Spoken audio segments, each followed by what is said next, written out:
Aksi kejar-kejaran polisi dengan pengendara yang membandel mewarnai razia jalur Transjakarta yang digelar petugas.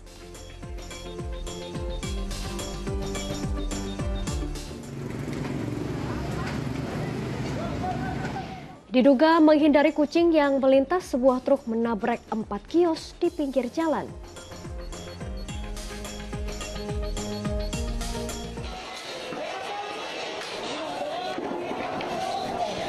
Tawuran antar kelompok remaja kembali terjadi di kawasan Johar Baru, Jakarta Pusat hingga meresahkan warga.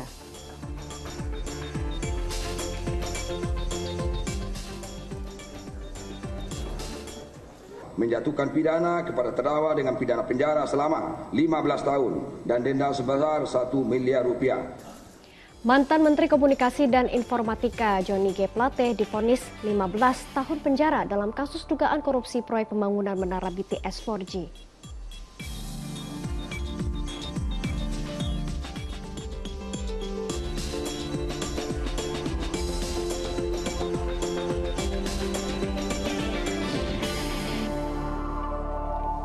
Halo, selamat pagi. Senang sekali, saya Pratiwi Kusuma. Dan saya Janoti menemani Anda dalam Fokus Pagi hari ini Kamis 9 November 2023. Ya, seperti biasa dalam 1,5 jam ke depan, kami hadir dengan rangkaian informasi dan juga peristiwa terbaru yang berhasil dihimpun tim redaksi kami hingga dini hari tadi. Kita buka informasi di pagi hari ini pemirsa, diduga akibat tabung gas LPG 3 kg yang meledak, 3 orang dalam satu keluarga di Ciawi, Bogor, Jawa Barat mengalami luka bakar serius. Selain korban luka akibat ledakan, 2 rumah rusak parah. Tembok 2 rumah warga yang bersampingan di Desa Bendungan Ciawi, Kabupaten Bogor, Jawa Barat ini roboh usai terjadi ledakan dahsyat yang diduga berasal dari gas LPG 3 kg pada Rabu pagi. Selain tembok, seluruh isi perabotan di dalam dan atap rumah juga luluh lantak. Akibat ledakan ini 3 orang yang masih satu keluarga, 1 diantaranya bayi 5 bulan, alami luka serius dan harus dirawat di RSUD Ciawi. Menurut saksi mata, ledakan berawal saat penghuni rumah hendak merokok dengan menyalakan korek api dan di waktu bersamaan diduga adanya kebocoran tabung gas. Itu anak saya tadi pulang masukin motor, ganti baju tidur, pakai towel lagi, udah pintu depan, dia mau merokok. Tiba-tiba meledak, rumah juga hancur. Sebelumnya menyium bau bocor nggak? Bau gas? Nah, saya nggak kecium, masalah kerja dah. Nggak dari pihak keluarga? Nyium bau. Garis polisi dipasang agar warga sementara waktu tidak masuk ke dalam TKP guna penyelidikan polisi lebih lanjut. Asep Solihin melaporkan dari Kabupaten Bogor, Jawa Barat. Sebuah penggilingan padi ludes terbakar di Kabupaten Cilacap, Jawa Tengah. Sebelumnya sempat terdengar suara ledakan. Ya, sedangkan di Tangerang, Banten, kebakaran yang melalap sebuah gudang pengolahan limbah yang berada di tengah permukiman warga sempat membuat mereka panik.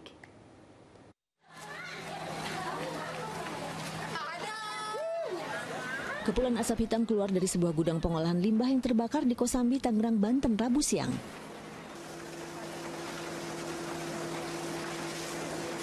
Letak bangunan terbakar itu dekat dengan permukiman sehingga sempat membuat panik warga, khawatir api menjalar ke rumah mereka.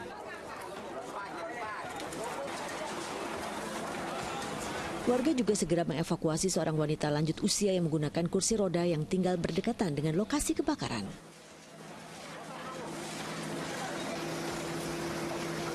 Besarnya hembusan angin ditambah terik matahari yang menyengat serta banyaknya material mudah terbakar membuat kobaran api dengan cepat menghanguskan bangunan beserta seluruh isinya.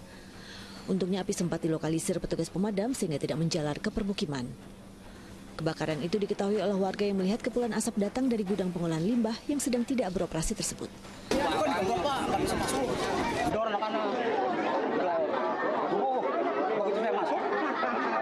Asap dalam adanya, keluarnya asap. Mungkin itu listrik atau apa saya nggak tahu juga.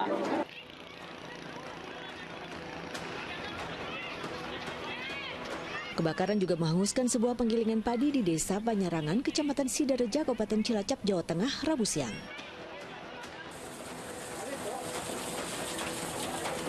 Warga yang panik berupaya memadamkan kobaran api dengan alat seadanya.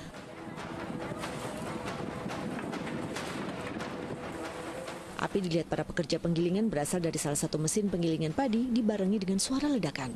Asalnya dari mesin, gesekan mesin yang panas, dan ada beberapa saksi yang mengetahui bahwa itu kejadiannya setelah warga menyampaikan minta tolong, itu api tersebut sudah di atas bangunan. Tak ada korban jiwa dalam kebakaran yang menghanguskan bangunan penggilingan padi ini. Namun 2 unit mesin penggilingan padi dan 5 ton gabah hangus terbakar. Peristiwa ini mengakibatkan kerugian ratusan juta rupiah. Tim Liputan melaporkan. Kita beralih ke informasi lain, razia lalu lintas bagi pengendara yang nekat melalui jalur bus Transjakarta digelar kepolisian Satlantas Jakarta Barat di kawasan Jalan Daan Mogot. Selain diwarnai kejar-kejaran polisi dengan pengendara yang bandel, aksi putar balik untuk berusaha kabur dilakukan para pemotor.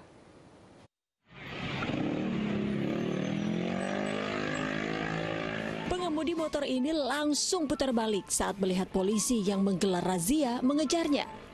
Ia pun berhasil kabur.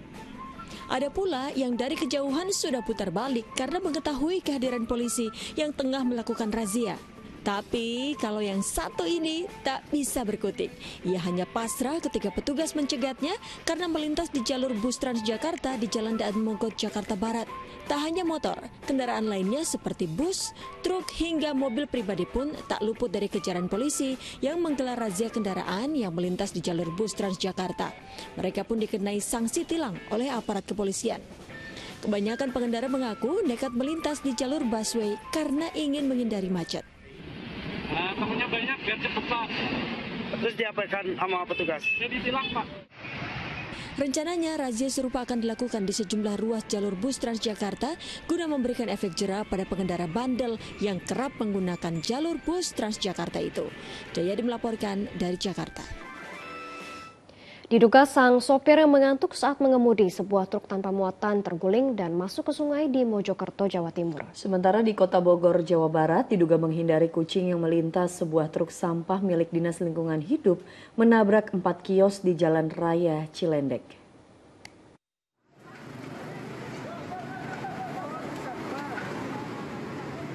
Truk angkutan sampah milik Dinas Lingkungan Hidup Kota Bogor ini ringsek usai menabrak deretan kios di Jalan Raya Cilendek, Kota Bogor pada Rabu. Akibatnya, 4 bangunan rusak parah di bagian atap dan sebagian dinding roboh.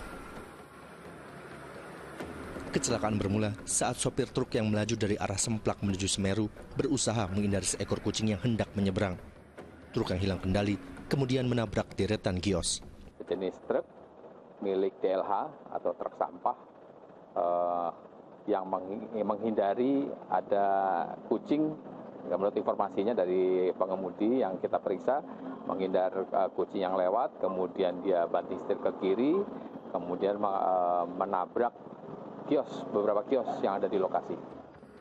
Beruntung tidak ada korban dalam kecelakaan ini, karena saat kejadian toko belum beroperasi. Sementara petugas unit laka Polresta Bogor yang datang ke lokasi langsung mengamankan bangkai truk untuk menghindari kemacetan lalu lintas. Kasus kecelakaan tunggal ini masih ditangani unit laka Polresta setempat. Kecelakaan tunggal juga terjadi di Jalan Raya Gedek Ploso, Desa Bonto, Kabupaten Mojokerto.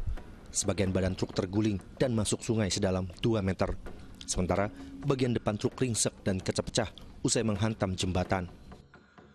Peristiwa berawal saat truk yang tanpa muatan ini melaju kencang dari arah barat ke timur.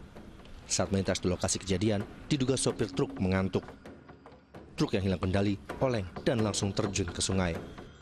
Beruntung, tidak ada korban jiwa dalam kecelakaan ini. Sopir truk selamat dan hanya mengalami luka ringan. Kasusnya kini ditangani Satlantas Polres Mojokerto Kota. Tim Liputan melaporkan.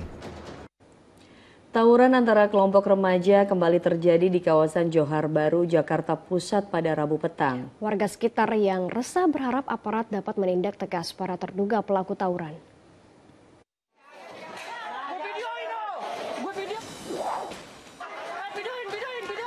Tawuran antar kelompok remaja kembali terjadi di Kampung Rawasawah Johar Baru, Jakarta Pusat. 2 kelompok yang hanya berbeda gang ini mempersenjatai diri mereka menggunakan batu, kayu, hingga senjata tajam. Tawuran yang terjadi di jalan permukiman membuat pengendara tak ada yang berani melintas. Menurut salah seorang warga, tawuran terjadi tanpa adanya permasalahan yang jelas. Kebanyakan orang-orang dari luar, Pak. Orang-orang dari luar ya? Iya. Tapi tawurannya di sini ya? Dari sini ini buat ajang tawuran doang. lahan ajang aja. Sebagai warga resah nggak Pak? Kalau sebagai saya sebagai keamanan juga resah Pak. Kalau bisa mah langsung ditindak tegas aja dari pihak polisian.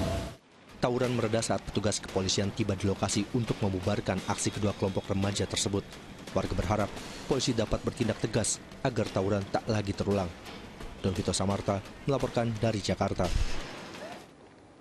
Segerombolan pemuda berbuat onar di permukiman di kawasan Jatinegara, Jakarta Timur. Mereka merusak warung serta mobil warga dengan menggunakan berbagai senjata tajam hingga bom Molotov. Rekaman CCTV ini menunjukkan aksi brutal sekelompok pemuda di RW 13, Jalan Perumpung Turunan, Cipinang Besar Utara, Jatinegara, Jakarta Timur.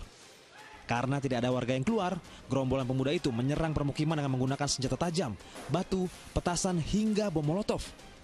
Akibatnya, sebuah warung dan satu mobil yang parkir di pinggir jalan mengalami kerusakan. Diduga puluhan orang itu berbuat onar di permukiman untuk memancing terjadinya tawuran antar kelompok. Di sana nggak terima balik nyerang karena lawannya di RW 13 nggak ada, ya kan? Dia merusak fasilitas ini, termasuk mobil. Oh, malam itu balik lagi? Balik lagi dia nyerang dari atas. Tapi nggak ada warga? Nggak ada warga RW 13 yang ngerusak fasilitas umum serta mobil warga? Ya, betul. Polisi yang datang kemudian meringkus sedikitnya 11 orang. Dari tangan mereka disita beraneka senjata tajam serta petasan. Para terduga pelaku lalu dibawa ke Mapolsek Metro Jatinegara untuk diperiksa. Triwibowo melaporkan dari Jakarta. Pemirsa, 2 wisatawan asing terseret ombak saat berenang di Pantai Batu Belik, Grobogan, Badung, Bali. Seorang korban berhasil ditemukan tim Basarnas dalam kondisi selamat, sementara seorang lainnya ditemukan tak bernyawa.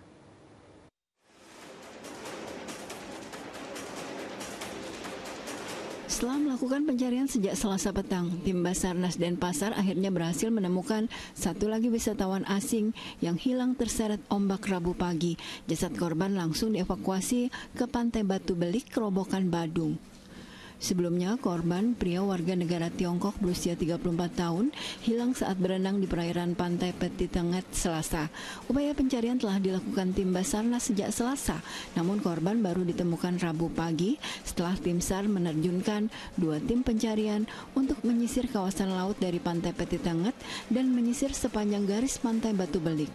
Kami temukan masih mengambang di tengah laut, tepatnya di depan perairan Peti Tengah, jarak kurang lebih 100 meter dari bibir pantai. Selanjutnya kami evakuasi menggunakan jet ski.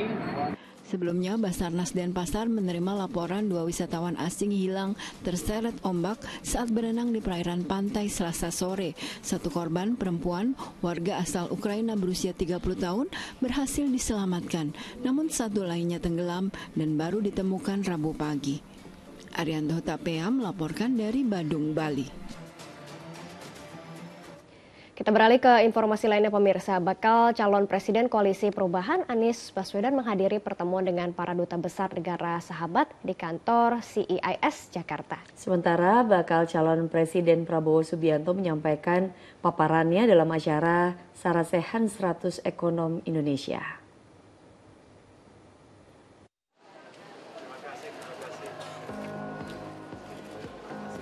Kedatangan bakal calon Presiden Ganjar Pranowo disambut baik pengurus besar Al-Jamiatul Wasliyah dengan sejumlah jemaah di kawasan Cempaka Putih, Jakarta. Pada kesempatan ini, pengurus besar Al-Jamiatul Wasliyah menyampaikan harapannya agar Ganjar bisa menjadi sosok yang dapat menyelesaikan masalah pendidikan, termasuk di dalamnya kesejahteraan bagi guru pendidik hingga guru agama. Atas amanat yang diberikan, perbaiki situasi pendidikan secara menyeluruh agar lebih mudah diakses sehingga dapat meningkatkan SDM secara keseluruhan. Mengantisipasi situasi dan kondisi dengan pendidikan yang jauh lebih baik, lebih cepat, aksesibel, dan semuanya akan bisa menjangkau. Ini sumber daya manusia yang memang harus kita genjot, kita dorong agar bonus demografi kita dapat, bukan malah petaka demografi. Bakal calon Presiden Koalisi Perubahan Anies Baswedan memilih menghadiri pertemuan dengan para duta besar negara sahabat di kantor CSIS Jakarta pada Rabu petang. Dalam pidatonya, Anies menyoroti tentang penyelesaian konflik yang terjadi antara Palestina dan Israel. Menurutnya, perdamaian bisa terwujud dengan adanya upaya-upaya negosiasi dan diplomasi. Tidak mungkin ada peperangan yang menghasilkan perdamaian, nggak mungkin. Perdamaian itu selalu negosiasi politik. Kita baru berhenti perang ketika 49 KMP diketok. Kita tidak berhenti dapat pengakuan dari Belanda ketika Jogja diambil alih. Ketika Jawa Tengah dikuasai, bukan. Tapi ketika proses negosiasi jadi. Apa kata kuncinya sebelum negosiasi? Bersatu. Sementara bakal calon Presiden Prabowo Subianto menghadiri acara Sarasehan 100 Ekonom Indonesia di Jakarta. Prabowo mengaku optimis jika dirinya terpilih, pertumbuhan ekonomi Indonesia akan tinggi. Strategi transformasi yang telah disiapkan dapat menjadi solusi permasalahan negeri dan menjadikan Indonesia menjadi negara maju. Kita berada dalam posisi yang sangat unik, sangat potensial. Negara kita sudah sangat siap untuk melompat. Landasan ekonomi kita sekarang cukup kuat, solid. Prestasi yang sudah dibangun oleh Pak Joko Widodo luar biasa. Beliau juga bangun di atas fondasi yang dibangun oleh presiden terdahulu. Dan inilah namanya nation building ya. Pada kesempatan ini, Prabowo Subianto juga menyampaikan landasan ekonomi yang diberlakukan Presiden Jokowi telah menciptakan pertumbuhan ekonomi yang baik, sehingga perlu untuk dilanjutkan. Tim Liputan melaporkan. Presiden Joko Widodo membuka secara resmi Rapat Koordinasi Nasional Penyelenggara Pemilu 2023. Jokowi meminta seluruh penyelenggara dapat mewujudkan pemilu yang berintegritas dan demokratis tanpa intervensi. Rapat Koordinasi Nasional Penyelenggara Pemilu dibuka secara resmi oleh Presiden Joko Widodo pada Rabu pagi di Jakarta. 3 unsur penyelenggara pemilu yakni Komisi Pemilihan Umum, Badan Pengawas Pemilu, dan Dewan Kehormatan Penyelenggara Pemilu membacakan deklarasi dan menandatangani Fakta Integritas. Rakornas bertujuan menyatukan langkah penyelenggara pemilu dalam wewenang dan tugasnya sebagai aturan dalam undang-undang. Dalam sambutannya, Presiden Joko Widodo mengatakan tantangan besar diemban penyelenggara pemilu yang bertugas di 840.000 tempat pemungutan suara. 3 unsur penyelenggara pemilu harus berani mengontrol tegas, mengawasi, dan berani meluruskan. Jangan ada yang mencoba-coba untuk mengintervensi. Karena jelas sangat sulit. Karena di TPS tadi saya sampaikan ada saksi dari partai-partai politik. Sementara itu, TNI Angkatan Darat melakukan gelar pasukan persiapan pengamanan pemilu 2024 di Silang Monas, Jakarta pada Rabu pagi. Kepala Staf Angkatan Darat Jenderal Agus Subianto langsung memimpin apel gelar pasukan. Dalam apel yang dilakukan serentak di seluruh wilayah Kodam secara daring, TNI Angkatan Darat akan mengerahkan 115.000 lebih pasukan untuk mengamankan 8.200 lebih TPS yang akan digunakan untuk pemungutan suara. Dalam pengamanan, TNI nantinya akan berkolaborasi bersama Polri dan seluruh elemen masyarakat. Ini memiliki makna sangat penting bagi TNI Angkatan Darat sebagai salah satu bentuk sederhana.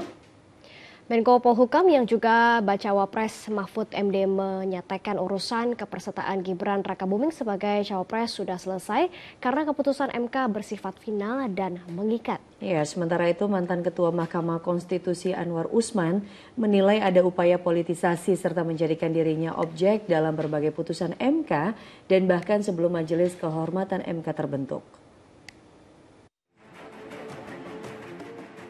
Usai putusan Majelis Kehormatan MK yang memberhentikan dirinya sebagai Ketua MK, mantan Ketua Mahkamah Konstitusi Anwar Usman menyampaikan pendapatnya di Gedung Mahkamah Konstitusi Jakarta Pusat pada Rabu siang. Ia menilai ada upaya politisasi yang menjadikan dirinya sebagai objek. Sesungguhnya saya mengetahui dan telah mendapatkan kabar bahwa upaya untuk melakukan politisasi dan menjadikan saya sebagai objek di dalam berbagai putusan Mahkamah Konstitusi dan putusan Mahkamah Konstitusi terakhir maupun tentang rencana pembentukan Majelis Kehormatan MK telah saya dengar sebelum Mahkamah Konstitusi MK terbentuk. Sebelumnya, Anwar Usman diberhentikan sebagai Ketua MK oleh Majelis Kehormatan MK karena melakukan pelanggaran kode etik berat. Selain dicopot, Anwar Usman juga tidak boleh menyidangkan perkara pemilu dan juga tidak boleh mencalonkan diri sebagai pimpinan MK kembali. Sementara itu, Mahfud MD, Menko Polhukam yang juga bacawa pres menyatakan kepesertaan Gibran Rakabuming sebagai cawapres sudah sah secara hukum. Yang menjamin itu aparaturnya, ya. Panglima sudah menjamin, Kapolri sudah menjamin gitu.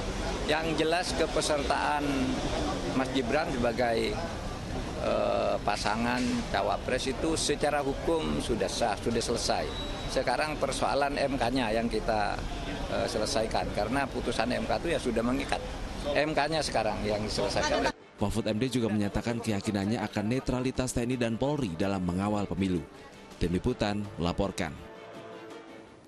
Beralih ke informasi lainnya, pemerintah terus menyalurkan bantuan kemanusiaan untuk warga Palestina berupa ribuan kebutuhan bahan pokok hingga obat-obatan. Bantuan yang diberikan salah satunya melalui kerjasama antara TNI Angkatan Darat dan masyarakat yang disalurkan melalui Basnas. 300 juta. Jadi 14 miliar 300-nya sudah kami... Sejumlah kebutuhan bahan pokok, mulai dari makanan, air minum, pakaian, hingga obat-obatan, merupakan bantuan kemanusiaan untuk warga Palestina. Bantuan diserahkan langsung Kepala Staf TNI Angkatan Darat Jenderal TNI Agus Subianto ke lembaga pemerintah Indonesia, yaitu Basnas, untuk secepatnya dikirim ke Palestina. Bantuan kemanusiaan ini merupakan kerjasama antara TNI Angkatan Darat bersama masyarakat serta pengusaha Indonesia. Pada kesempatan ini, Ustadz Adi Hidayat juga memberikan bantuan dana sebesar 10 miliar rupiah. Mudah-mudahan apa yang kita berikan di sana bisa bermanfaat. Karena di sini ada makanan, ada minuman, ada juga pakaian, selimut, dan kebutuhan dari orang tua dan sampai anak-anak sampai bayi kita kirim ke sana. Sementara itu, Komite Internasional Palang Merah terus menyalurkan berbagai bantuan ke Gaza. Meski demikian, 5 truk yang membawa bantuan kemanusiaan di jalur Gaza sempat diberondong tembakan. Akibatnya, salah seorang sopir truk terluka, sementara 2 kendaraan pengangkut bantuan rusak terkena tembakan. The ICRC, due to serious security challenges on the road, which included one of our trucks being impacted and with one of our drivers being injured, was not able to go ahead with the plan as we intended. We were, however, still able to deliver the majority of the assistance that we had with us to one of the major hospitals within Gaza City, Al-Shifa.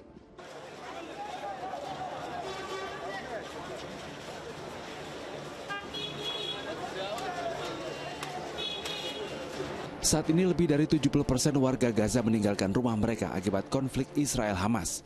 Komunitas dan organisasi internasional berulang kali menyerukan gencatan senjata, namun hingga kini belum terwujud.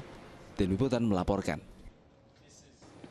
Diduga emosi tidak diberikan uang oleh orang tuanya untuk modal bekerja, seorang pria nekat membakar sebuah rumah. Informasi selengkapnya akan disampaikan Janet Lee usai jeda. Tetaplah bersama kami di Fokus Pagi.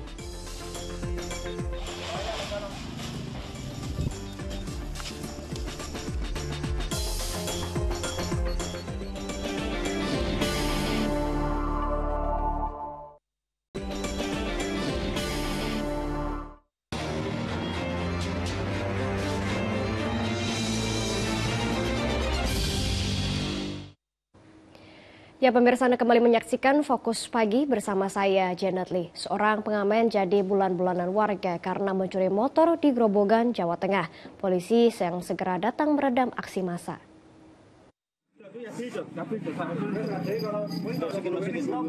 Pria bernama Didik ini babak belur dianiaya warga Kelurahan Danyang, Kecamatan Purwodadi, Grobogan, Jawa Tengah, usai tertangkap basah ketika membawa kabur motor curiannya. Ia pun langsung diamankan polisi yang menerima laporan warga. Dari pemeriksaan aparat, rupanya terduga pelaku nekat mencuri motor dalam kondisi mabuk. Ia tergiur saat melihat motor korban terparkir dalam kondisi kunci kontak masih terpasang. Saat membawa kabur motor, pelaku terjatuh hingga korban pun akhirnya mengetahui motornya telah dicuri. Warga berdatangan saat korban berteriak meminta tolong. Dalam keadaan Dia melihat ada kendaraan atau motor yang kuncinya masih nempel, kemudian dia bawa. Akibat perbuatannya, kini pria yang telah ditetapkan sebagai tersangka itu dijerat pasal tentang pencurian dengan ancaman hukuman maksimal 5 tahun penjara. Arif Nur melaporkan dari Grobogan, Jawa Tengah. Tidak diberikan uang oleh orang tuanya untuk modal bekerja, seorang pria yang juga diduga mabuk minuman keras nekat membakar sebuah rumah di Lampung Timur, Lampung. Rumah yang dibakar itu merupakan milik sepupunya yang didirikan di atas tanah orang tua pelaku.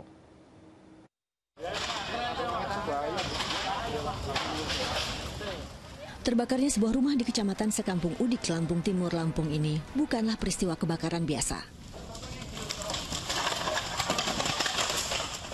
Bangunan itu sengaja dibakar sepupu pemilik rumah yang diduga marah karena tak diberi uang oleh orang tuanya.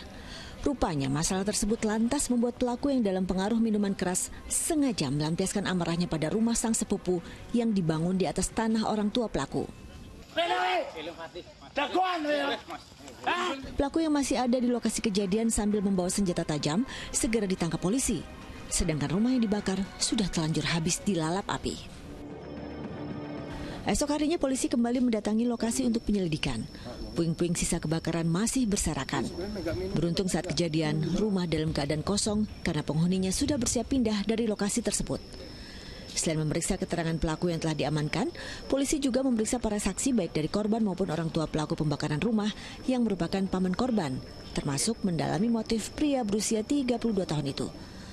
Rupanya si pembakar rumah tersebut itu meminta uang sejumlah 5 juta untuk membuat SIM untuk bekerja menjadi supir. Tetapi si orang tua ini belum ada uang, jadi masih berusaha mencari, namun si pembakar rumah ini sepertinya tidak sabar. Kebakaran ini menyebabkan kerugian di pihak korban belasan juta rupiah. Saat ini tengah diupayakan perdamaian antara kedua belah pihak yang masih berkerabat tersebut. Asep Saifullah melaporkan dari Lampung Timur, Lampung. Beralih ke peristiwa lainnya, pemirsa, seorang pria di Deli Serdang, Sumatera Utara diduga dibakar hidup-hidup oleh 2 rekannya dengan tuduhan mencuri sebuah ponsel. Korban yang mengalami luka bakar 80% sempat dirawat selama sepekan di rumah sakit sebelum meninggal dunia. Tersangka yang mengalami luka tembak saat penangkapan dibawa ke rumah sakit untuk mendapat penanganan medis. Pria bernama Sumardi Sinamo itu ditangkap setelah jadi buronan karena diduga membakar temannya hingga tewas. Peristiwa berawal saat korban dituduh mencuri ponsel milik Ernest, salah seorang tersangka yang kini masih buron, di tempat kerja mereka di sebuah tempat cucian motor di Jalan Pipit Sambilan, Kecamatan Percut Setuan, Deli Serdang, Sumatera Utara. Cekcok semakin memanas dan kedua teman korban yang naik pitam lalu membakar korban hidup-hidup. Di mana cekcok yang itu diketahui korban atas nama inisial DP itu dituduh mencuri handphone. Kemudian di TKP pelaku SS menyuruh atau minta pelaku si EN ini untuk melakukan pembakaran. Korban sempat dirawat di rumah sakit, namun sepekan kemudian pria berusia 23 tahun itu meninggal dunia akibat luka bakarnya yang mencapai 80%. Atas perbuatannya, tersangka Sumardi terancam terkena pidana mati atau maksimal 20 tahun penjara karena dugaan melakukan pembunuhan berencana. Muhammad Hamdani melaporkan dari Deli Serdang, Sumatera Utara. Mayat pria ditemukan dalam sebuah mobil di Sukabumi, Jawa Barat. Saat diperiksa, didapati jenazah korban sudah membiru dalam keadaan terikat lakban. Di dalam mobil inilah jasad seorang sopir taksi daring ditemukan. Kendaraan itu terparkir di depan Mini Swalayan di Kecamatan Cirenghas, Sukabumi, Jawa Barat pada Rabu dini hari. Pria itu didapati dalam kondisi kaki, tangan, dan wajahnya tertutup lakban. Dari hasil autopsi tim forensik di Rumah Sakit Umum Daerah Syamsuddin Sukabumi, diduga korban sudah tewas lebih dari 24 jam sebelum ditemukan. Petugas juga tidak menemukan adanya luka bekas senjata tajam maupun bekas benda tumpul. Kondisi pada saat ditemukan tangan ukuran dan ininya tingkat lakban warna coklat. Warna coklat. Kondisinya pada saat ditemukan berada di jok kendaraan, dia mesinnya bagian di jok tengahnya, di bawah. Polisi menemukan adanya unsur kekerasan berupa luka tusuk pada tubuh mayat perempuan yang ditemukan di kamar mandi di rumahnya di Pasuruan, Jawa Timur. Sementara itu, usai diautopsi, jenazah korban segera dimakamkan. Ratusan orang mengiringi jenazah Endang, warga desa Randupitu yang ditemukan tewas secara tragis di dalam rumahnya. Keluarga dan kerabat mengantarkan korban menuju tempat peristirahatan terakhirnya. Sebelumnya, jasad Endang diotopsi di Rumah Sakit Bayangkara, Watu Kosek, Pasuruan, Jawa Timur untuk mengetahui penyebab pasti kematiannya. Dari penyelidikan polisi, korban diduga kuat tewas akibat tindak kekerasan. Hal itu didasari temuan luka tusuk di punggung dan luka memar di pelipisnya. Ada dugaan motif pembunuhan korban karena faktor ekonomi atau perampokan. Fakta itu diketahui dari keterangan para saksi, termasuk sang suami yang menyatakan ponsel dan kalung emas korban raib. Sejauh ini kami telah memeriksa beberapa orang saksi, mulai dari suami, tetangga, dan orang-orang yang diduga mengetahui peristiwa itu terjadi. Informasi dari para saksi, terutama suaminya yang kami dapatkan dan hasil juga olah TKP, yang hilang adalah handphone dan kalung korban. Jasad korban ditemukan tergeletak dan tertutupi sarung di kamar mandi rumahnya di Desa Randupitu, Pasuruan, Jawa Timur. Kematian korban pertama kali diketahui oleh sang suami sepulang kerja pada Selasa petang. Polisi kini masih melakukan penyelidikan lebih lanjut di TKP untuk mencari barang bukti utama berupa senjata tajam yang digunakan pelaku untuk membunuh korban. Dan Diari Gafur melaporkan dari Pasuruan, Jawa Timur. Kita ke informasi lainnya, jenazah seorang pegawai honorer Rumah Sakit Umum daerah Karawang, Jawa Barat ditemukan dalam keadaan membusuk di kebun warga. Polisi yang menyelidiki menduga pria itu tewas tak wajar. Anggota Satreskrim dan petugas Inafis Polres Karawang memeriksa jenazah seorang pria yang ditemukan di kebun pisang warga di Kampung Bekar Mukti, Ciampel, Kabupaten Karawang, Jawa Barat. Jasad pegawai honorer Rumah Sakit Umum daerah Karawang itu awalnya ditemukan oleh warga yang curiga dengan aroma menyengat di dekat kebunnya. Saat ditelusuri, didapati mayat korban yang sudah mulai membusuk. Dari hasil pemeriksaan sementara, diduga pria berusia 42 tahun itu jadi korban pembunuhan dengan dugaan sudah meninggal 1 hari sebelumnya. Untuk mengungkap sebab kematiannya, polisi memeriksa sejumlah orang, termasuk adik korban sebagai saksi.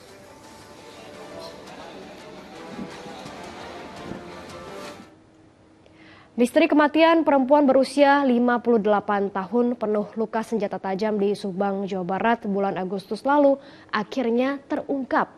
Korban dibunuh oleh kakak kandungnya yang tersinggung saat ditanya soal warisan.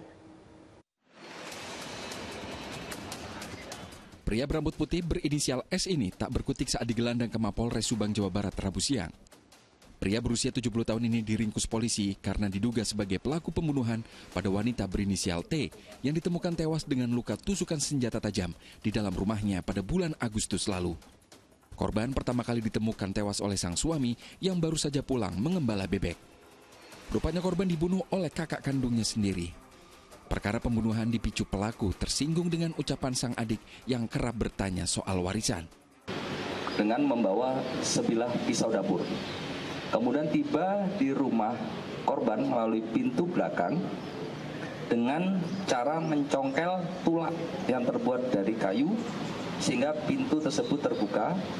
Kemudian pelaku masuk ke dalam rumah dan mendapati korban saat itu berada di ruang tengah dalam kondisi sedang tertidur. Kematian korban menjadi misteri karena minimnya saksi dan tak adanya CCTV di sekitar TKP. Kasus terungkap setelah polisi memeriksa 53 orang saksi yang kemudian mengarah pada pelaku. Atas perbuatannya tersangka dijerat pasal 340 KUHP Jungto pasal 338 tentang pembunuhan berencana dengan ancaman hukuman 20 tahun atau seumur hidup. Zainal Arifin melaporkan dari Subang, Jawa Barat.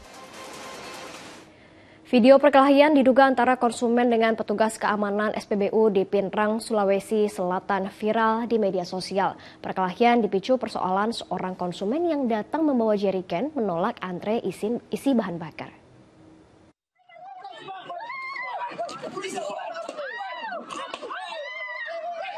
Dalam rekaman video amatir ini terlihat sejumlah orang terlibat perkelahian di halaman SPBU Kecamatan Lembang, Kabupaten Pindrang, Sulawesi Selatan.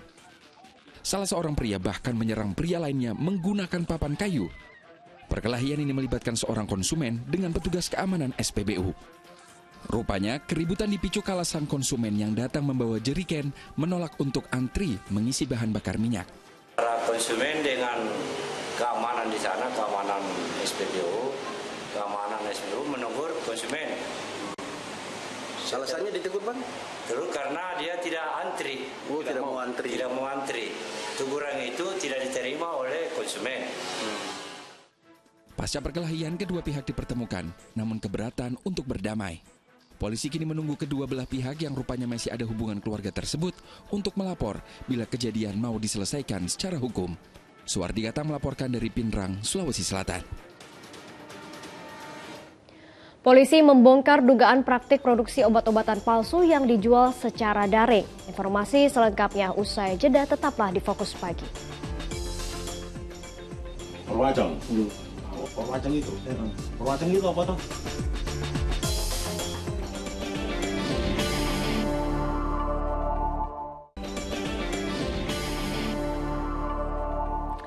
Anda kembali menyaksikan Fokus Pagi bersama saya Pratiwi Kusuma. Kita lanjutkan informasi di pagi hari ini.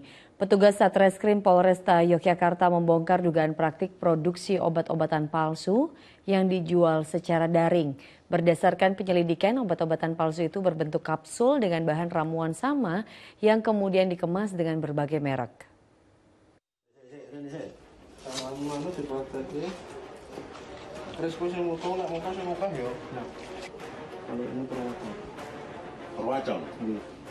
Dalam penggerbekan ini, petugas Satreskrim Polresta Yogyakarta menyasar sebuah ruangan di pabrik pembuatan obat-obatan palsu di sebuah rumah kontrakan di Bantul. Selain mendapati sejumlah barang bukti, mulai dari bahan-bahan hingga kemasan obat-obatan, petugas juga mengamankan 3 orang tersangka. Para tersangka mengedarkan obat-obatan ini secara daring melalui akun palsu serta orderan fiktif dengan keuntungan per hari mencapai 3 juta rupiah. Sedikitnya, ada 23 jenis obat-obatan berbentuk kapsul dengan bahan ramuan yang sama.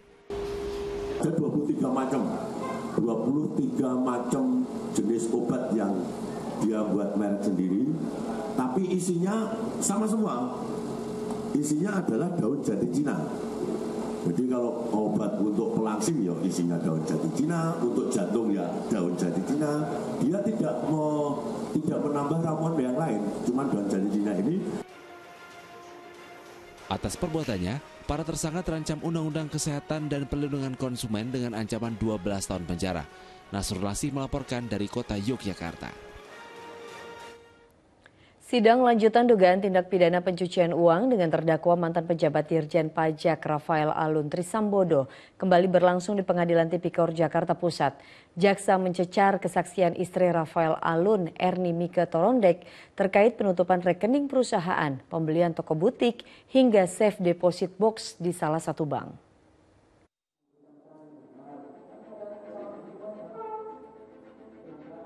Sidang lanjutan tindak pidana pencucian uang dengan terdakwa mantan pejabat Dirjen Pajak Rafael Alun Trisambodo kembali berlangsung Rabu siang di Pengadilan Tipikor Jakarta Pusat. Dalam sidang tersebut, jaksa menghadirkan sejumlah saksi, diantaranya istri, anak Rafael Alun, dan karyawan sebuah perusahaan. Jaksa mencecar kesaksian istri Rafael Alun, Erni Mike Torondek, terkait penutupan rekening perusahaan, pembelian toko butik, hingga safe deposit box di salah satu bank. Menurut Erni, dirinya mengaku tidak mengetahui apa-apa. Menurutnya, terdakwa hanya menumpang namanya untuk pembelian butik dan akhirnya menjadi sejumlah rumah indekos hingga asal-usul uang di safety box juga saksi mengaku tidak mengetahuinya. Saya tidak mau apa, tapi kalaupun ada Pak Bambang yang harus minta tanda tangan ke antar rumah, itu ada persetujuan suami saya. Saya sudah berarti yang saya tanya, ada nggak autorisasi saudara mengeluarkan uang? Oh tidak ada. Tidak ada. Saya kan tidak ikut. Saya tidak pernah ikut terlibat apapun di perusahaan itu. Saya tidak tahu. Kesaksian istri terdakwa dianggap bertolak belakang dengan berita acara jaksa bahwa uang yang berada di safety box tersebut hasil dari penjualan sejumlah rumah milik Rafael Alun. Delvito Samarta melaporkan dari Jakarta. Mantan Menteri Komunikasi dan Informatika Johnny G. Plate divonis 15 tahun penjara dan denda 1 miliar rupiah setelah terbukti korupsi proyek pembangunan menara BTS 4G dan infrastruktur pendukung lainnya. Atas putusan Majelis Hakim, Johnny G. Plate mengajukan banding. Kasus korupsi proyek pembangunan Menara Base Transceiver Station atau BTS 4G yang melibatkan ex-Menteri Komunikasi dan Informatika Johnny G. Plate telah sampai tahap ketok palu oleh Majelis Hakim Tipikor di Pengadilan Negeri Jakarta Pusat. Johnny G. Plate divonis penjara selama 15 tahun dan denda 1 miliar rupiah karena terbukti secara sah dan meyakinkan bersalah dalam tindak pidana korupsi, melawan hukum, dan melakukan perbuatan memperkaya diri. Menyatakan terdakwa Johnny Gerard Plate telah terbukti secara sah dan meyakinkan bersalah melakukan tindak pidana korupsi secara bersama-sama sebagaimana dalam dakwaan primer penuntut umum. 2. Menjatuhkan pidana kepada terdakwa dengan pidana penjara selama 15 tahun dan denda sebesar 1 miliar rupiah. Atas putusan itu, pihak kuasa hukum Johnny G. Plate langsung menyatakan banding. Kami pasti banding, Yang Mulia. Banding? Ya. Hari ini? Hari ini. Hari ini banding. Oke. Selain Johnny G. Plate, pihak lain yang juga divonis oleh Majelis Hakim adalah Anang Ahmad Latif selaku ex-Dirut Bakti Kominfo. Anang divonis penjara 18 tahun dan denda 1 miliar rupiah. Pihak lain, Yuhan Suryanto selaku tenaga ahli Human Development Universitas Indonesia divonis penjara 5 tahun dan denda 200 juta rupiah. Dalam skandal mega korupsi ini negara dirugikan 8,3 triliun rupiah. Namun Majelis Hakim mengatakan telah ada pengembalian uang ke kas negara sebesar 1,7 triliun rupiah. Artinya kini total selisih yang belum dikembalikan ke negara mencapai 6,2 triliun rupiah. Pada 3 November lalu, Kejaksaan Agung menetapkan anggota Badan Pemeriksa Keuangan BPK Ahsanul Kossasi sebagai tersangka dugaan korupsi pengadaan menara BTS di Kemenkominfo. Ahsanul Kossasi disebut sebagai tersangka ke-16 dalam mega skandal korupsi itu.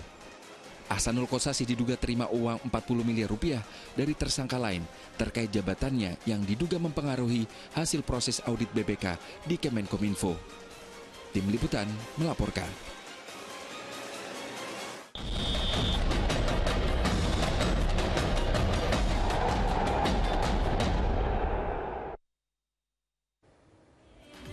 Pemirsa, Timnas U17 Indonesia terus mematangkan persiapan menjelang pertandingan perdana Piala Dunia U17 melawan Ekuador di Stadion Gelora Bung Tomo, Surabaya pada Jumat mendatang. PSSI akan menggunakan teknologi video assistant referee atau VAR yang pertama kali diterapkan di Indonesia.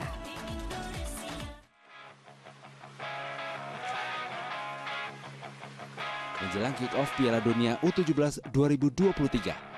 PSSI memastikan segala kesiapan infrastruktur stadion dan fasilitas berlatih telah rampung dibereskan. Beberapa tim peserta yang telah menjajal fasilitas lapangan bahkan memberikan pujian atas kelayakan rumput dan akomodasi yang diberikan oleh panitia pelaksana. Timnas U17 Indonesia juga terus mematangkan strategi permainan dalam pemusatan latihan di Surabaya menjelang pertandingan pembuka melawan Ekuador pada Jumat mendatang. Ketua Umum PSSI Erick Thohir memastikan kondisi anak asuh pelatih Bima Sakti dalam keadaan prima menjelang partai perdana. Para pemain juga berkesempatan menjajal teknologi video assistant referee atau VAR yang diterapkan pertama kali di Indonesia dalam pertandingan. Baik, Pak Zainuddin Amali sekarang sudah camping di Surabaya ya untuk memastikan tim kita progres. Coach Frank juga terus mendampingin, Coach Indra mendampingin, ya mudah-mudahan nanti juga Raja bisa ketemu sama Indonesian U17 to say hi, so boost the moral. Legenda sepak bola Belgia keturunan Indonesia, Raja Nainggolan, yang juga ditunjuk sebagai brand ambassador Piala Dunia U17, berharap Indonesia bisa menunjukkan kemampuan terbaiknya dalam kualifikasi Grup A. For bringing the World Cup to Indonesia, I think people has to be proud of it for what they achieve at the moment. And yeah, maybe there are always miracles in the world, so they can always bring good results, but it depends how hard they will go for it. Selain Raja Nainggolan, PSSI juga menggandeng Sabrina Dressler, pemain sepak bola wanita berdarah Indonesia sebagai brand ambasador Piala Dunia U17 yang berlangsung di 4 kota di Indonesia. Kehadiran dua pemain ini diharapkan mampu mendongkrak daya tarik penonton selama penyelenggaraan Piala Dunia U17. Muhammad melaporkan dari Jakarta. Penyelenggaraan Piala Dunia U17 termasuk di Stadion Sijalak Harupat Kabupaten Bandung, Jawa Barat dipastikan bakal menggunakan teknologi video assistant referee atau VAR.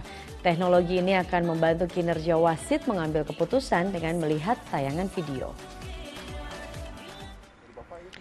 Jelang Piala Dunia U17, pemasangan perangkat VAR terus dilakukan di lapangan Stadion Sijalak Harupat Kabupaten Bandung dengan memasang sejumlah kamera di beberapa titik, termasuk salah satu ruangan untuk memantau VAR juga telah disiapkan dengan perangkat komputer, layar televisi, dan alat komunikasi lainnya. Terlihat sejumlah perangkat pertandingan dari sejumlah negara bersiap untuk mengecek kesiapan VAR tersebut. Selain teknologi VAR, di sekeliling stadion baik di dalam maupun di luar telah dipasangi kamera pengawas. Saat ini area stadion pun sudah steril dan telah dijaga ketat oleh ratusan aparat. Dengan persiapan menjelang tanggal 11 ya, pertandingan pertama Piala Dunia, alhamdulillah seluruh infrastruktur yang perlu dipersiapkan untuk kelancaran pelaksanaan pertandingan sudah dalam kondisi 100% siap. Dari mulai lapangan main, kemudian tribun, ruangan-ruangan, kelengkapan-kelengkapan untuk permainan, listrik, jaringan telekomunikasi, ya, penguatan sinyal dan sebagainya, itu posisinya sudah kuat.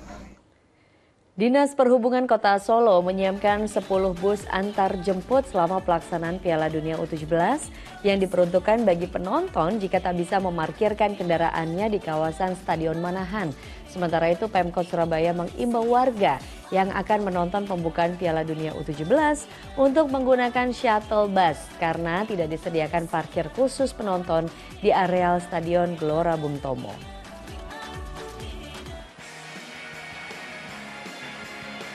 Jelang pembukaan Piala Dunia U17 Indonesia 2023 10 November besok, Stadion Gelora Bung Tomo Surabaya disterilkan.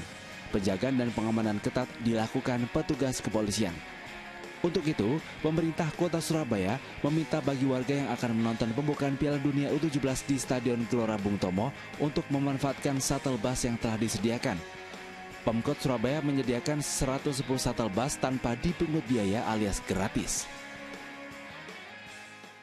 Yang sudah ditetapkan oleh FIFA sama PSSI nanti, jadi mobil-mobil para undangan. Kalau dia dapat undangan maka dia dapat stiker. Kalau nggak dapat undangan nggak ada stiker ini. Oh, berarti stikernya itu dari FIFA langsung? Iya, jadi dari FIFA dan PSSI ya. Siapa yang diundang-undang aja yang boleh masuk. Yang lainnya nggak boleh masuk mobilnya, makanya pakai shuttle bus itu. Dinas Perhubungan Kota Solo juga menyiapkan 10 bus antar jemput selama pelaksanaan Piala Dunia U17. Penyediaan armada ini diperuntukkan bagi penonton yang tak bisa memarkirkan kendaraannya di kawasan Stadion Manahan, serta untuk mengurangi kepadatan kendaraan. Ada 4 lokasi untuk pengoperasian bus antar jemput ini, yakni Lapangan Sumber, Terminal Tirtonadi, Pura Mangkunegaran, dan Benteng Vastenburg. Puluhan unit bus juga disiapkan di Stadion Sijalak Harupat, Kabupaten Bandung. Nantinya ada beberapa tik shuttle bus pemberangkatan menuju stadion. Salah satunya di Gor Sabi Lulungan di kawasan Soreang. Nantinya akan disiapkan 10 bus dengan masing-masing kapasitas 70 hingga 80 orang setiap unitnya. Sesuai regulasi FIFA, seluruh supporter yang membawa kendaraan pribadi akan diangkut dari Gor Sabi Lulungan menuju ke tempat pertandingan. Tim Liputan melaporkan. Ya pemirsa, besok Indonesia akan menggelar Piala Dunia U17 FIFA U17 World Cup Indonesia 2023. Sukses penyelenggaraan, sukses jadi prestasi. Ayo jadi tuan rumah yang baik untuk semua 24 negara. Beri semangat untuk Timnas U17 Indonesia. Saksikan besok Jumat 10 November opening ceremony dan laga yang ditunggu-tunggu Indonesia versus Ekuador pukul 18.15 waktu Indonesia Barat. Senin 13 November Indonesia versus Panama pukul 18.30 dan Kamis 16 November Maroko versus Indonesia pukul 18.30 live di Indosiar dan video. Dan pemirsa, kita jeda dulu sejenak. Sejumlah informasi penting dan menarik lainnya masih akan kami hadirkan.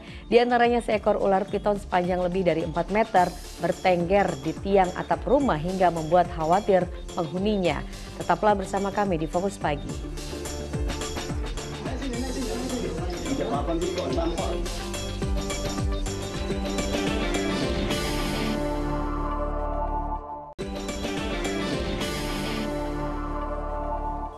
Halo pemirsa, Anda kembali menyaksikan Fokus Pagi bersama saya Janet Lee. Dan saya Pratiwi Kusuma. Kita lanjutkan informasi di pagi hari ini.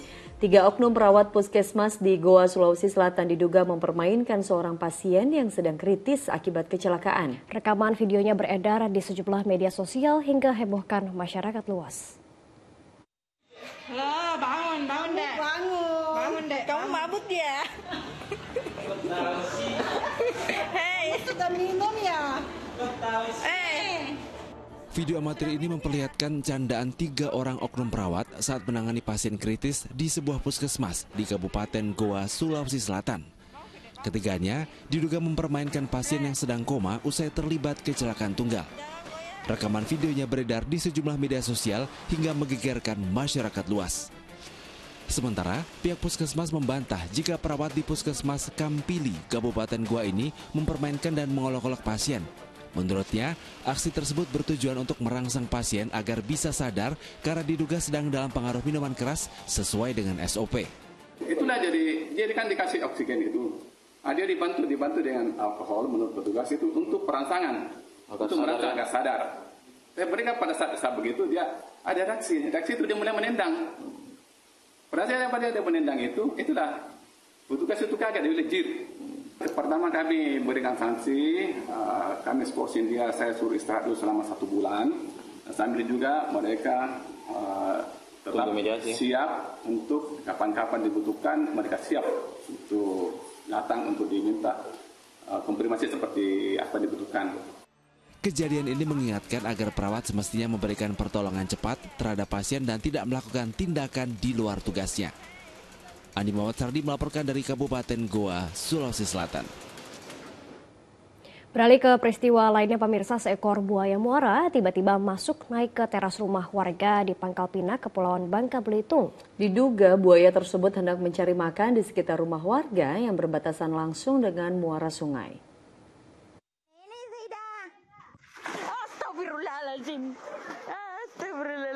Kemunculan buaya di permukiman padat penduduk di Kelurahan Pangkal Arang, Pangkal Pinang mengejutkan warga. Sebab seekor buaya sepanjang lebih kurang 3 meter tiba-tiba naik ke atas teras rumah lalu berjalan di sepanjang titian menuju dapur. Warga pun panik.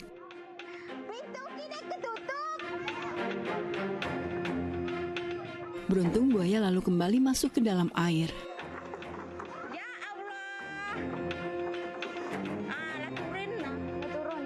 Diduga buaya tersebut tengah mencari makan dengan mengincar hewan ternak warga seperti bebek. Warga mengaku cemas, takut peristiwa tersebut terulang saat anak-anak tengah bermain di luar rumah. Pernah naik ke rumah. Saya sering situ ke rumah nih, jalan ke rumah saya. Biasa yang kami biasa diberi kayak orang makan ya panjang. Panjang agak Kalau yang ini agak bulat-bulat badan. Buaya, hati-hati kau pergi mandi besar ini buaya. Kau lihat ini buaya.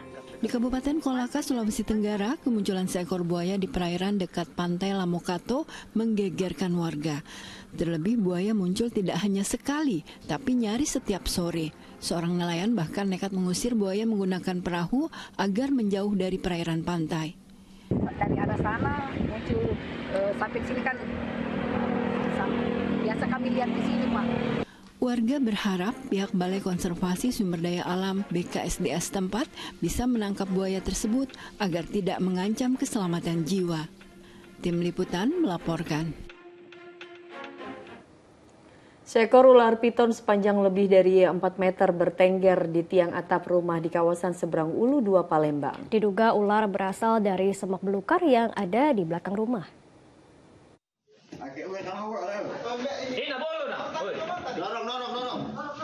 Seperti inilah upaya petugas damkar menangkap ular piton yang bertengger di atap rumah di Jalan Jaya 7, Lorong Serasan, Palembang.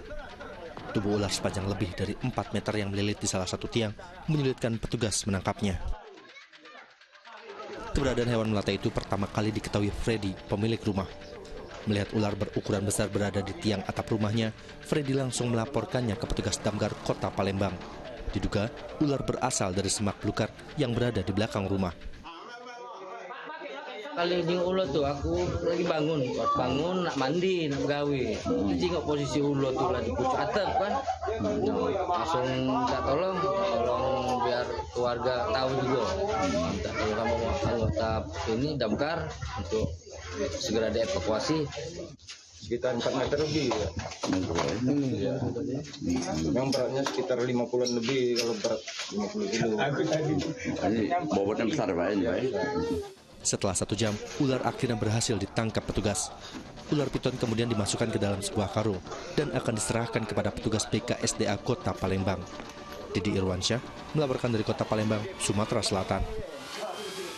Kita beralih ke informasi terkait sepak bola pemirsa. Dari pekan ke-19 BRI Liga 1, Persib Bandung ditahan imbang Arema FC dengan skor 2-2. Di laga lainnya, Persis Solo juga gagal meraih 3 angka setelah diimbangi PSS Sleman 1-1.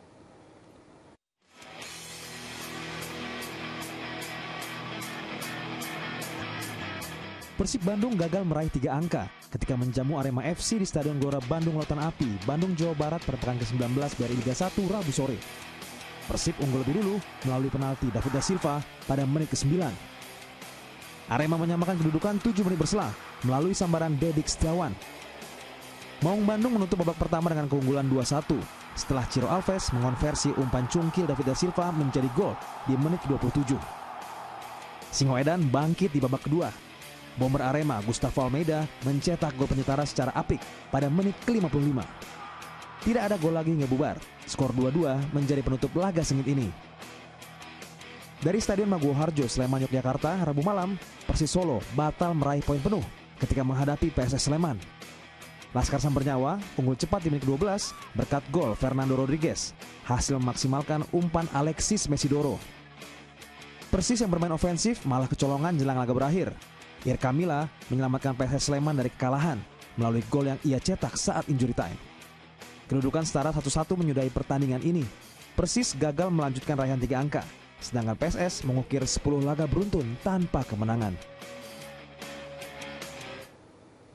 Dari pekan ke-19 BRI Liga 1, Barito Putra akan bertanding melawan Persebaya Surabaya sore nanti. Sementara Persija Jakarta siap meraih poin penuh atas Persikabo 1973. Barito Putra bakal menjamu Persebaya Surabaya dalam laga lanjutan BRI Liga 1. Tim Laskar Antasari menggelar latihan di Stadion Demang Lehman Martapura, Kabupaten Banjar pada Rabu sore.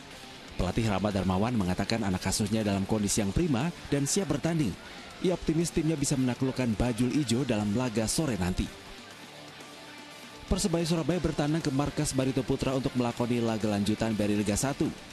Pelatih Usto Nawawi telah menyiapkan strategi baru untuk menumbangkan Barito Putra dan mencuri 3 poin. Kemenangan jadi target mutlak baginya, mengingat pada 3 pertandingan sebelumnya Persebaya Surabaya kalah beruntun. Persija Jakarta akan menjamu Persikabo 1973 pada lanjutan BRI Liga 1 di Stadion Patriot Candrabaga, Kota Bekasi, Jawa Barat. Kemenangan melawan PSM Makassar merupakan modal yang bagus untuk Persija Jakarta. Menghadapi Persikabo 1973 pada Kamis malam adalah pembuktian bahwa tim Persija Jakarta telah bangkit dan bertekad mengkandaskan semua lawan-lawannya. Sementara, hasil kemenangan pada pertandingan terakhir menjamu Rans Nusantara membuat Persikabo 1973 akan tampil percaya diri saat menghadapi Persija Jakarta. Persikabo 1973 tidak akan memainkan striker asal Brazil Pedro Augusto yang sakit akibat belum bisa menyesuaikan makanan, serta Didi Wahyudi yang dipastikan absen bertanding. Pertandingan pekan ke-19 antara Persija Jakarta versus Persikabo 1973 akan disiarkan langsung di Indosiar nanti jam 7 malam. Tim Liputan melaporkan. Pemerintah Indonesia akan memberikan gelar pahlawan nasional kepada 6 tokoh saat peringatan Hari Pahlawan 10 November 2023 mendatang. Adapun penetapan pahlawan nasional ini telah diputuskan oleh Presiden Joko Widodo setelah melalui proses di Dewan Gelar, Tanda Jasa, dan Tanda Kehormatan. Dalam konferensi pers yang digelar di kantor Kemenko Polhukam Gambir, Jakarta Pusat pada Rabu siang, Menko Polhukam Mahfud MD menyebut Presiden Joko Widodo telah menetapkan 6 orang pahlawan nasional dalam rangka Hari Pahlawan tahun 2023 mendatang. Adapun penetapan pahlawan nasional ini telah diputuskan oleh Presiden Jokowi setelah melalui proses di Dewan Gelar, Tanda Jasa, dan Tanda Kehormatan. Pemerintah menganugerahkan gelar pahlawan kepada para pejuang yang dulu ikut memperjuangkan kemerdekaan negara dan ikut mengisi kemerdekaan dengan pengabdian dan perjuangan yang luar biasa. Dan menganugerahkan gelar pahlawan nasional kepada 6 orang pejuang-pejuang, mulai dari perintis kemerdekaan sampai dengan pendobrak dan pejuang kemerdekaan langsung secara fisik dan orang-orang yang berjasa di dalam Negara Kesatuan Republik Indonesia sesudah itu. Ya pemirsa, video meresmikan kerjasama dengan First Media untuk menghadirkan paket video Diamond bagi pelanggan First Media. Peresmian dilakukan dalam acara signing seremoni video dan First Media yang berlangsung di Geraha Lipo, Kabupaten Tangerang pada Rabu siang. Video mengumumkan kerjasama strategis dengan penyedia layanan internet First Media dan dikukuhkan melalui penandatanganan nota kesepahaman oleh kedua perusahaan. Penandatanganan nota kesepahaman ini dihadiri oleh Hermawan Sutanto selaku Chief Operating Officer Video. Sementara dari pihak First Media, ada Chief Marketing Officer PT Link Net Tbk, Santiwati Basuki. Kerjasama ini memperluas akses pelanggan First Media dalam menikmati konten hiburan dan tayangan olahraga premium seperti Premier League, NBA, Liga 1, UCL, La Liga, Serie A, hingga WTA. Paket ini juga menayangkan hiburan video original series, drama Korea, China, Thailand, film Hollywood dan Bollywood, serta berbagai konten menarik lainnya di aplikasi video. Chief Marketing Officer PT Link Net Tbk, Santiwati Basuki menyampaikan, permintaan akan konten hiburan dan olahraga terus meningkat, terutama pada musim pertandingan olahraga internasional. Data First Media pada kuartal pertama hingga ketiga di tahun 2023 menunjukkan bahwa konten olahraga dan hiburan berada pada posisi 5 besar konten yang paling diminati pelanggan. Melihat tren tersebut, First Media terus berupaya menghadirkan akses bagi pelanggan First Media dalam menikmati konten hiburan serta tayangan olahraga yang amat diminati. Dengan kerjasama ini, kami First Media bersama dengan Video ingin menghadirkan konten-konten yang semakin berkualitas untuk seluruh dan juga beragam untuk seluruh pelanggan First Media. Nah, dari hasil kerjasama ini, kami mengeluarkan satu paket kerjasama First Media Video, yaitu paket Video Diamond, di mana seluruh pelanggan First Media dapat mengambil paket ini dengan harga yang sangat ekonomis, Rp49.500 untuk bulan pertama, dan selanjutnya bulan kedua dan seterusnya dengan harga Rp99.000.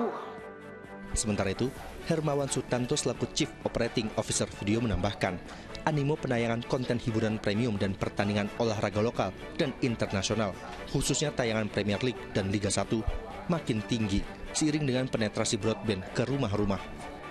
Hal tersebut membuat Video dan First Media berkomitmen menyediakan satu paket berlangganan yang akan memuaskan tidak hanya bagi penikmat olahraga, namun juga penikmat film dan drama series. Terus buat adiknya, bahkan kita punya semua film-film tentang anak-anak. Baby Bus, Cocomelon, itu ada semua di Video. Sehingga kerjasama ini bisa membawa satu paket, orang itu hanya berlangganan satu paket, baik video dan akses internet dari First Media, itu memberikan satu hiburan terbaik untuk the whole family, semua keluarga. Artinya main goal-nya ini adalah untuk menghibur masyarakat. Ya, kita ingin menyajikan satu paket hiburan untuk keluarga di Indonesia. Diharapkan dengan adanya kerjasama ini bisa memenuhi kebutuhan akan hiburan serta menghadirkan beragam tayangan untuk keluarga di rumah. Syahbudin Atar melaporkan dari Kabupaten Tangerang, Banten. Dan laporan tadi menutup kebersamaan kita dalam Fokus Pagi hari ini. Dan usai Fokus Pagi jangan lewatkan untuk menyaksikan program Magic 5. Mewakili tim redaksi dan kerabat kerja yang bertugas, saya Pratiwi Kusuma. Dan saya Janet Lee, pamit undur diri. Sampai jumpa.